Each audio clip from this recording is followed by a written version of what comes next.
अरे जगा तू सब बड़े मयूर पर मुंडे काहे लगे था। बड़िया भाई यही प्रश्नर उत्तर मोर रामायण कालर वनवास कहानी रे अछि। वनवास समय रे मु आउ देवी सीता एक अरण्यर रास्ता दे गला बेले देवी सीता को बहुत जोरे शोष लगिला, किंतु पाखापाखि मते कोनसी जल मिलला नहीं। तेणु मु लक्ष्मण को देवी सीता को पाखे जगाई जलर संधान पड़ेली। बहुत प्रयास कला परे मध्य जलर कोनसी संधान मिलला नहीं। तेणु मु हताश होई पड़िथिली। एही समय रे एक मयूरटी मो पाखु आसी कहिला, प्रभु मु आपनक जलाशय पाखक नै जिबी, किंतु मु अति प्रखर गति रे उड़ी थाए।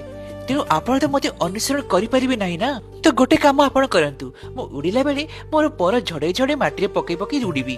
आपण ता पछे पछे आसंतु। ठीक अछि मयूर, चलो एबे। बड़िया भाई मयूर तार जदि पर अत्यधिक झड़ाई दिए तार मृत्यु हेबार संभावना अधिक बढ़ी जाए। तथापि मयूरटी निज जीवन को खातिर न करी मते जलाशय पाखरे पहुंचाइथिला एवं से जलाशय मु जल आनी देवी